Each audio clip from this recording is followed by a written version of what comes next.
네, 우리 옆사람과 함께 인사하시겠습니다. 반갑습니다. 잘 오셨습니다. 네, 반갑습니다. 잘 오셨습니다. 예배 오신 여러분들을 진심으로 환영하고 축복합니다. 우리 청담교회는 은혜가 샘솟는 교회, 부흥이 시작되는 교회입니다. 우리 하나님의 위로와 평강이 여러분과 또 여러분의 가정에 함께 하시기 바랍니다. 네, 오늘 본문 말씀은 이제 여호수아가 마지막으로 하는 권면의 말씀이지요. 여호수아가 이제 자신의 생애가 얼마 남지 않았음을 알고 이스라엘 백성들에게 마지막 설교를 합니다. 그래서 오늘 본문을 여호수아의 고별 설교 혹은 여호수아의 유언이다 이렇게 부릅니다. 어떤 배경인지 우리 함께 말씀을 살펴보겠습니다. 여호수아 23장 1절과 2절 말씀을 우리 같이 한번 읽어보겠습니다. 여호와께서 주위의 모든 원수들로부터 이스라엘을 쉬게 하신 지 오랜 후에 여호수아가 나이 많아 늙은지라 여호수아가 온 이스라엘 곧 그들의 장로들과 수령들과 재판장들과 관리들을 불러다가 그들에게 이르되 나는 나이가 많아 늙었도다. 지금 여호수아의 나이는 110세입니다. 110살이라는 거지요. 이제 생애가 마무리될 때라는 것을 알게 된 여호수아는 이스라엘의 모든 지도자들을 한자리에 불러 모아 마지막 권면의 말씀을 그들에게 건넵니다. 이것은 단순한 작별 인사가 아니지요. 이스라엘이 받은 복을 어떻게 누릴 수 있는가에 대한 진심 어린 권면입니다. 여러분, 이스라엘 백성들은 하나님께서 약속하셨던 그 약속의 땅에 마침내 들어가게 되지요.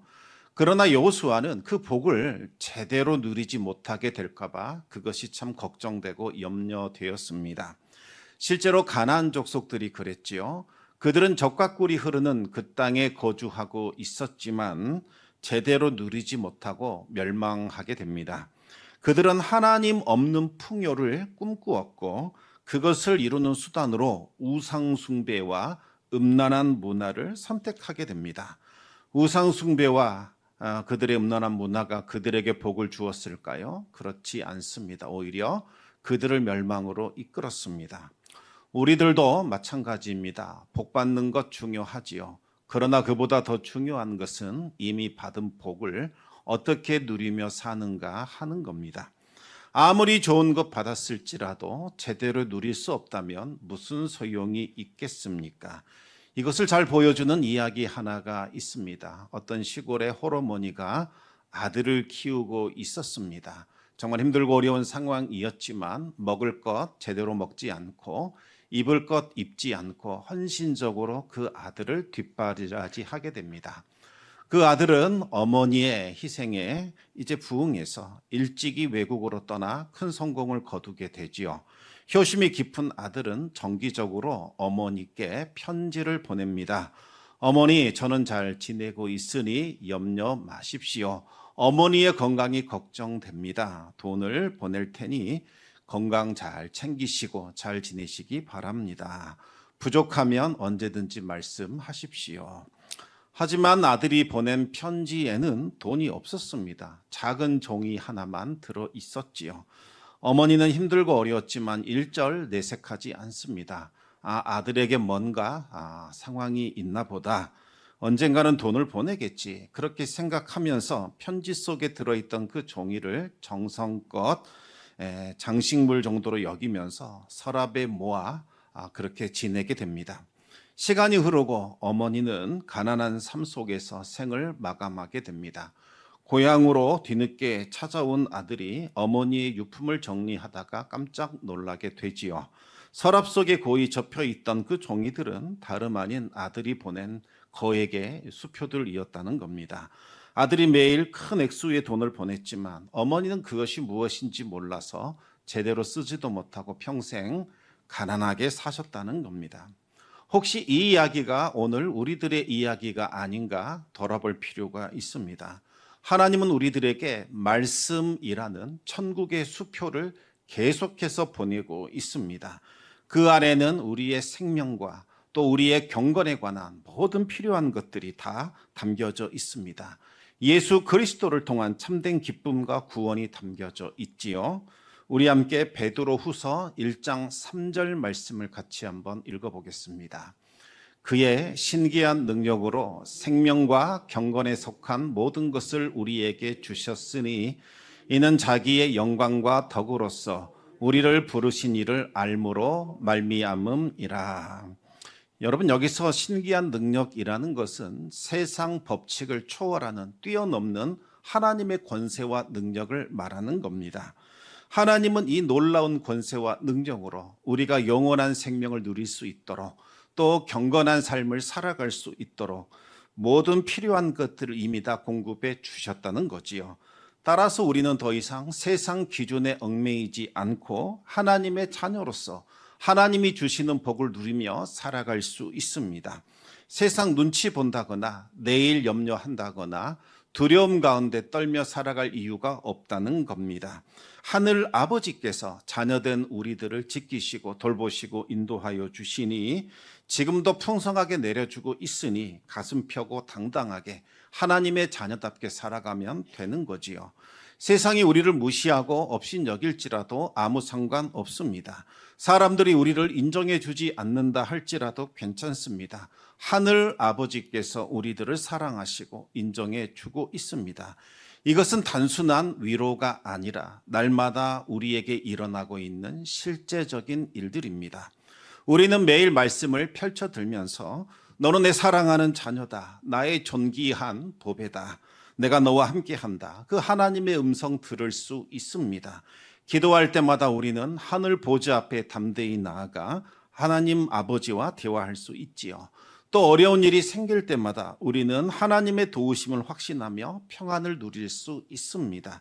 직장에서 조금 부당한 대우를 받을지라도, 학교에서 따돌림을 당할지라도, 사업이 일시적으로 어려워서 흔들릴지라도 우리는 담대할 수 있습니다. 하나님께서 우리를 먹이시고 입히시고 돌보시기 때문이지요. 이것은 머릿속 상상이 아니라 날마다 우리 삶 속에서 펼쳐지고 있는 현실이라는 겁니다. 그뿐만이 아닙니다. 우리 함께 에베소서 1장 3절 말씀을 같이 읽어보겠습니다. 찬송하리로다. 하나님 곧 우리 주 예수 그리스도의 아버지께서 그리스도 안에서 하늘에 속한 모든 신령한 복을 우리에게 주시되. 여러분, 그냥 복이 아닙니다. 하늘에 속해 있는 신령한 복입니다. 이 모든 복이 그리스도 안에서 이미 우리에게 주어졌다. 이렇게 나옵니다. 앞으로 주어질 것이다. 너희가 신앙생활 열심히 하면 부어주겠다. 이런 말이 아니라 우리가 예수 그리스도를 믿고 영접한 순간 이 모든 복은 우리의 것이 되었다는 거지요. 그런데 고린도후서 1장 20절 말씀은 더욱더 놀랍습니다. 우리 함께 읽어보겠습니다. 하나님의 약속은 얼마든지 그리스도 안에서 이해가 되니 그런즉 그로 말미암아 우리가 아멘 하여 하나님께 영광을 돌리게 되느니라. 아멘. 예가 된다, 이 말은 예스가 된다라는 뜻이죠. 확실히 그렇다, 성취되었다, 이런 뜻입니다. 구약 시대부터 하나님이 약속하신 그 모든 것들이 예수 그리스도를 통하여 확실히 성취되었고 완성되었다라는 뜻입니다. 우리는 이제 단순히 믿음으로 아멘 하고 받아들이면 되는 거지요.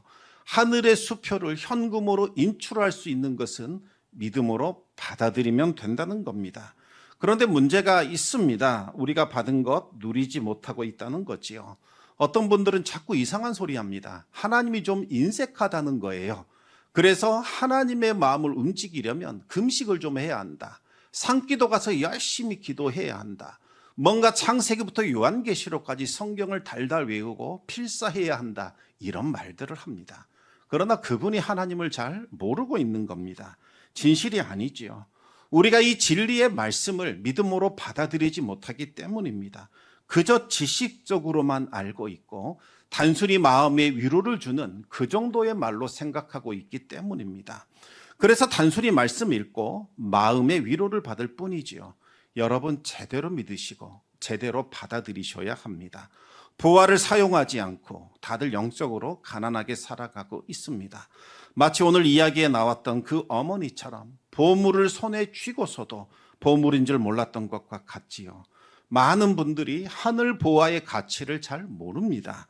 하늘 보화는 우리가 알고 있는 그 풍성함과는 차원이 다르지요. 여러분, 가나안 족속들 한번 생각해 보시기 바랍니다. 그들은 풍요로움을 꿈꿨습니다. 그러나 그것은 하나님이 없는, 하나님이 빠져버린 풍요였지요. 그저 자신들의 소견에 오른 대로 풍요와 기쁨에 대해서 구상하기 시작하고 그것을 실천으로 옮겼습니다. 그 결과가 무엇이었습니까? 바로 우상 숭배와 죄악된 바로 그 음란한 문화였다는 거지요. 가나안의 우상들은 이야기합니다. 그래, 너희가 원하는 풍요, 너희가 원하는 번성 우리 줄게. 이렇게 약속합니다. 음란하고 타락한 문화는 이야기합니다. 그래, 너희에게 짜릿한 쾌감과 향락과 즐거움과 재미를 주겠다 약속했습니다. 얼마나 매혹적이고 또 얼마나 화려합니까? 하지만 실상은 하나님을 대적하는 것이요 멸망의 길입니다. 여호수아는 그 땅에 남아있는 가나안 족속들이 은밀하게 접근하여 야, 하나님 버려, 이제부터 가나안 땅의 법칙을 따라 살자, 이렇게 유혹할 것을 잘 알고 있었습니다. 그들의 방식은 무엇입니까? 억압이나 착취나 강요가 아닙니다. 욕망과 탐욕을 계속해서 부추기면서 은밀하고 교묘하게 다가오게 될 겁니다. 하지만 여러분, 이것이 오히려 더 강력합니다. 더 효과적입니다. 위험합니다. 가나안 도시들 보십시오. 얼마나 화려합니까? 풍요롭게 보입니다. 그들의 삶은 정말 매력적입니다. 다들 즐겁고 흥겨워 보이지요. 하지만 그것은 허구에 불과합니다. 실체와는 전혀 다른 환상에 불과하다는 겁니다. 여러분, 가나안 땅 그 문화의 실체가 무엇인지 아십니까? 성적인 방종과 타락입니다. 간음과 간통과 같은 부적절한 관계가 공공연하게 퍼졌고 심지어 장려되기까지 했습니다. 우상숭배의 자리에서 일어난 것이 이와 같은 영적인 간음, 실제적인 간음이었던 거지요. 어떻게 되었겠습니까? 수많은 가정들이 다 무너졌습니다. 부모가 누군지 모르는 사생아들이 출산되었고 길거리에 내다 버려졌지요. 더 끔찍한 일이 있었습니다. 그 자녀들을 제물로 불태워 우상에게 바쳤다는 거지요. 여러분, 부모는 생명을 다하여 자녀들을 돌보고 책임져야 합니다. 무책임하게 버려서는 안 되지요. 하지만 신에게 바친다는 그 명목으로 미화되고 신실한 신앙을 가진 사람으로 추앙되었던 겁니다. 하지만 여러분, 천륜이 무너지면 모든 질서 다 무너지지요. 모든 질서 다 파괴되는 겁니다. 가나안 땅은 소돔과 고모라 땅을 능가하는 온갖 추악한 죄악으로 가득 차게 되지요. 오늘날 우리 현실 다르지 않습니다. 온갖 매스컴과 광고, SNS와 미디어를 통하여 세상은 끊임없이 하나님 없는 세상의 풍요를 따르라 부추깁니다. 성공한 연예인들의 화려한 라이프 스타일, 부자들의 럭셔리한 삶, 자유롭고 방탕한 젊은이들의 모습을 보여주면서 이것이 바로 성공한 삶의 모습이다. 이것이 행복이다. 이것이 진짜 인생이다. 이것이 천국이다. 속삭입니다. 이와 같은 접근은 젊은이들에게 아주 강한 영향력을 줍니다. 유튜브와 인스타그램에는 온통 자극적이고 매혹적인 콘텐츠들이 범람하고 있습니다. 돈 많이 벌어서 호화롭게 사는 것, 아무 제약 없이 내 마음대로 사는 것, 쾌락과 유흥과 재미를 추구하는 것, 이것이 마치 고상한 인생의 목표인 양 포장되고 있다는 거지요. 하지만 매력적인 그 이미지들, 그 웃음 뒤에 감춰진 것이 무엇입니까? 결국 하나님 없는 인생입니다. 공허함, 허무함, 중독, 방탕, 관계의 파괴, 영혼의 갈증이 숨겨져 있습니다. 가나안의 그 우상숭배와 타락한 복음이 지금 이 시대를 강력하게 뒤흔들고 있습니다. 그 거짓된 복음과 그 복음이 만들어낸 거짓된 비전이 이미 우리의 상상력을 점거해 버렸고 하늘에 속한 그 영원한 꿈과 소망과 비전은 고리타분한 것으로 밀쳐내 버렸습니다. 이제 하나님의 말씀보다는 세속의 가치관이 더 현실적이고 매력적으로 보입니다. 예수 그리스도의 참된 복음은 멀리하고 가짜 복음, 가짜 진리를 붙들게 하지요. 그러나 여러분, 절대로 속아서는 안 됩니다. 가나안의 그 가짜 복음, 헛된 문화를 따른다면 결국 그들과 함께 멸망의 길을 걷게 될 겁니다. 아무리 화려해 보일지라도 그 끝은 절망과 허무입니다. 하나님의 복음과 하나님의 비전은 그와는 차원이 다릅니다. 하나님과의 친밀한 관계 속에서 누릴 수 있는 진정한 만족입니다. 영원한 가치를 추구하는 의미 있는 삶입니다. 사랑과 희생과 섬김과 나눔이 그 바탕에 깔려 있습니다. 이것이야말로 진정한 성공이요, 진정한 행복이며 진정한 천국이지요. 어떻게 하면 우리는 하나님이 주시는 그 복을 누릴 수 있을까요? 첫째로 하나님과의 친밀함을 누리시기 바랍니다. 오늘 우리 시편 144편 15절 말씀을 같이 읽어보겠습니다. 이러한 백성은 복이 있나니 여호와를 자기 하나님으로 삼는 백성은 복이 있도다. 여러분, 누구의 고백인지 아십니까? 다윗의 고백입니다. 다 해봤지요. 다 누려봤습니다. 그러나 그에게 진정한 만족과 의미를 주는 것은 하나님이었습니다. 하나님을 섬기는 삶, 하나님을 내 인생의 주인으로 모시는 삶, 이것이 진정한 복음이라는 겁니다. 여러분, 복 중의 복은 하나님을 가까이 하는 것, 하나님을 친밀하게 누리는 겁니다. 그런데 많은 분들이 오해합니다. 교회 출석하는 것, 그리고 신앙생활 하는 것, 그것을 전부로 여깁니다. 그러나 그것은 형식입니다. 진정한 본질이 있지요. 하나님을 만나시기 바랍니다. 예배 가운데 어루만져 주시는 하나님의 손길 느끼셔야 합니다. 기도 가운데 찾아오셔서 우리를 위로하시는 하나님의 음성 들으셔야 합니다. 찬양 가운데 임재하셔서 내가 너를 사랑한다 들려주시는 하나님의 세미한 음성 들으셔야 합니다. 하나님과 친하지 않는 사람, 하나님의 친밀함을 느껴보지 못한 사람은 형식적인 종교 생활에 그치고 있을 뿐입니다. 하나님과 친밀함을 누리는 사람에게는 4가지 영역의 복이 주어집니다. 첫 번째 영역은 바로 자녀의 복이지요. 시편 144편 12절 말씀을 읽어보겠습니다.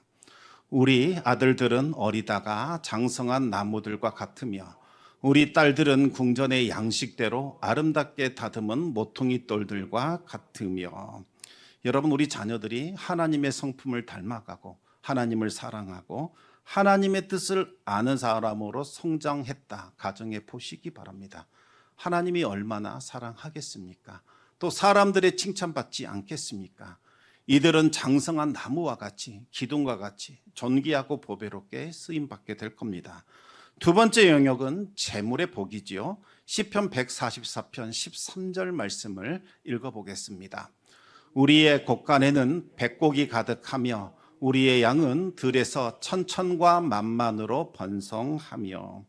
여러분, 하나님 나라를 위하여, 이웃을 섬기기 위하여, 하나님의 영광을 위하여 사용할 수 있도록 하나님께서 하늘 곳간 여시고 재물의 복을 부어주시지 않으시겠습니까? 세 번째 영역은 돌보심과 보호의 복입니다. 시편 91편 11절 12절 말씀 읽겠습니다. 그가 너를 위하여 그의 천사들을 명령하사 내 모든 길에서 너를 지키게 하심이라. 그들이 그들의 손으로 너를 붙들어 발이 돌에 부딪히지 아니하게 하리로다. 아멘. 여러분, 시험 올 수 있고 환난 올 수 있습니다. 그러나 하나님이 붙드십니다. 하나님께서 천사를 파송하셔서 그를 둘러 진쳐 보호하게 해주신다는 약속이지요. 그래서 재앙이 찾아오나 결코 그를 해칠 수 없습니다.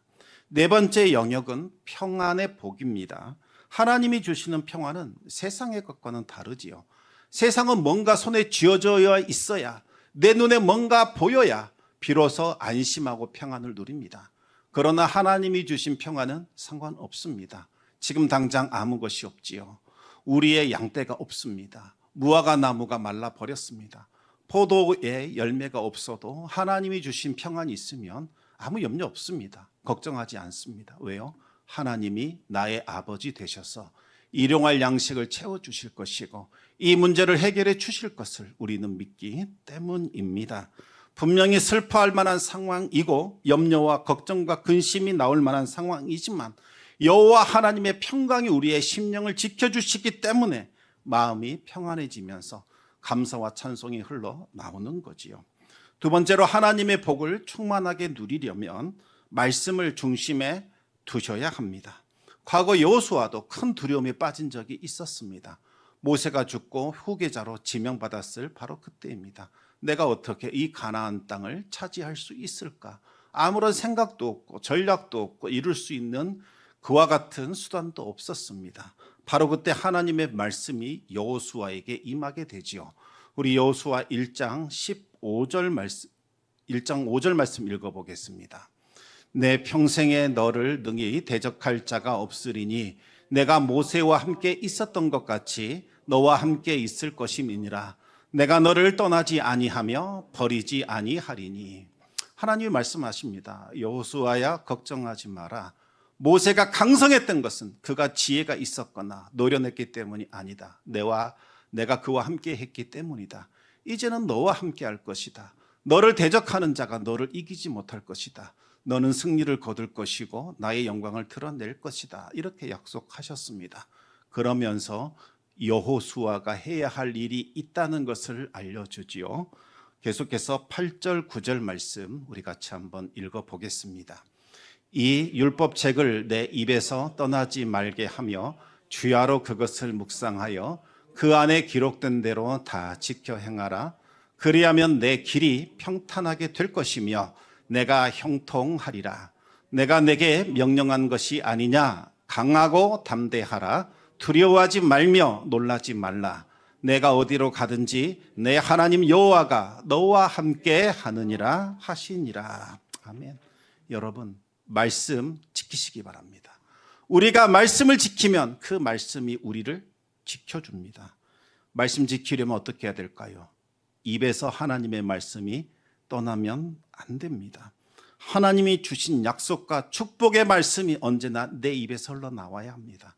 우리 자녀들 갈 길 몰라 헤매며 근심할 때에 아들, 딸 걱정하지 마. 하나님이 너와 함께 하셔. 두려워하지 마. 천사들이 먼저 가 있어. 모든 필요한 것 채워주실 것이니 너는 하나님 믿어라. 이렇게 말할 수 있어야 된다는 거지요. 우리 배우자가 낙심하여 괴로워할 때 걱정하지 마시오. 하나님이 함께 합니다. 천사들을 보내주셔서 우리를 인도할 겁니다. 이런 말씀을 우리가 기꺼이 할 수 있어야 합니다. 그런데 많은 분들이 심지어 신앙을 가지고 있다 하는 분들이 자꾸 부정적인 말, 세상적인 말, 불평하는 말, 정죄하는 말, 편을 가르는 말들을 내뱉는다는 거지요. 그래서 주변 사람들을 힘들고 괴롭고 걱정 근심하게 만듭니다. 왜 그럴까요? 그 이유가 무엇이겠습니까? 내 머릿속에, 내 마음속에 그와 같은 생각으로 가득 차 있기 때문이지요. 내가 매일 묵상하고 내가 매일 생각하는 그것이 내 입술을 통하여 흘러 나오는 겁니다. 여러분, 이제는 세상의 부정적인 것 묵상하지 마시고 말씀 펼치셔서 묵상하시기 바랍니다. 소가 되새김질 하듯이 말씀을 끊임없이 계속해서 되새김질 하시기 바랍니다. 그래야 그 말씀이 완전히 소화가 되어서 우리 영혼의 혈관을 타고 우리 세포 깊은 곳까지 들어가게 되는 거지요. 그리고 이제는 말씀대로 사셔야 합니다.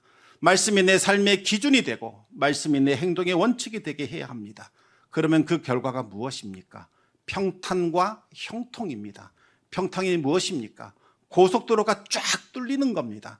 하나님의 말씀은 우리 인생길을 고속도로로 만드는 평탄의 역사가 나타나게 하지요. 형통이 무엇입니까? 열매가 주렁주렁 맺히는 겁니다. 하나님의 말씀은 우리 인생의 수많은 결실, 형통의 복을 가져다 줍니다. 여호수아가 말씀 앞에 순종하자 어떤 일이 벌어졌습니까? 한 사람이 1000명을 쫓아내는 강성한 존재가 되었습니다. 하나님께서 여호수아와 함께 싸워주셨기 때문입니다. 세 번째로 하나님의 복을 누리려면 사랑하셔야 합니다. 여호수아 23장 11절 말씀 우리 같이 읽겠습니다. 그러므로 스스로 조심하여 너희의 하나님 여호와를 사랑하라. 아멘. 여러분, 사랑하라 하면 되는데 앞에 스스로 조심하여 라는 말이 붙어 있지요. 무슨 말일까요? 이 조심한다는 말은 울타리를 쳐서 밖으로 넘어가지 말라는 뜻입니다. 울타리 안에 있어야 한다는 거지요. 하나님의 말씀으로 울타리를 만드십시오. 그리고 그 선을 넘어가지 마십시오. 그 선을 지키는 사람이 하나님을 진정으로 사랑하는 사람입니다. 어떤 분들은 말합니다. 좀 친한 사이, 친밀한 경우에는 좀 선을 넘어도 된다, 이렇게 생각하는 분이 있습니다.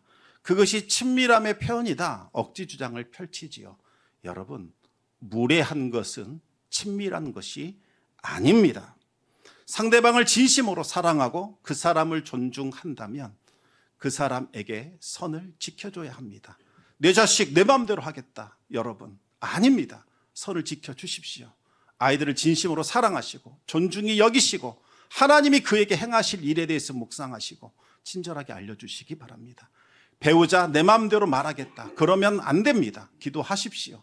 하나님 가장 사랑하고 가장 존귀한 배우자를 향하여 주실 말씀을 저에게 주시옵소서. 여러분, 존중히 여기며 가장 진심 어린 말씀을 하셔야 합니다. 친한 이웃이니까 내 마음대로 하겠다, 그렇지 않습니다. 여러분, 말과 행동에 늘 조심해야 합니다. 진실함을 가지고 그리고 그를 존중할 때에 비로소 사랑이 시작이 되고 진정 어린 관계가 시작이 되는 거지요. 하나님을 사랑하는 사람도 마찬가지입니다. 절대로 말씀을 넘어가지 않습니다. 말씀의 선을 지키며 살아갑니다. 입술로는 주님을 사랑한다 말하면서 성경 읽지도 않고 하나님 말씀에 관심도 없고 날마다 말씀을 어긴다면 그것은 어불성설이 될 겁니다. 우리 함께 요한복음 14장 21절 말씀을 같이 읽겠습니다. 나의 계명을 지키는 자라야 나를 사랑하는 자니 나를 사랑하는 자는 내 아버지께 사랑을 받을 것이요 나도 그를 사랑하여 그에게 나를 나타내리라. 아멘. 여러분, 말씀을 사랑하고 그 말씀 지키려고 몸부림치고 그 말씀을 소중히 여기는 사람, 그 사람이 하나님을 사랑하는 사람이요 하나님이 그 사람을 사랑하십니다. 그의 인생과 그의 삶 속에 놀라운 기적과 능력을 베풀어 주십니다. 여러분, 교회 공동체는 어떤 일을 해야 하는 곳일까요? 바로 이 땅에 하나님 나라가 이렇다 보여주는 곳이 되어야 합니다. 어떻게 우리가 보여줄 수 있을까요? 사람이 많이 모이고 재정이 좀 탄탄해지고 건물이 크고 화려하면 봐라, 이것이 천국이다 말할 수 있는 걸까요? 우리가 이 힘을 좀 갖고 있으니 함부로 대하지 마라, 으름장을 놓으면 되는 걸까요? 아니죠. 이것은 가나안의 가짜 복음, 세상이 자랑하는 헛된 것들에 불과합니다.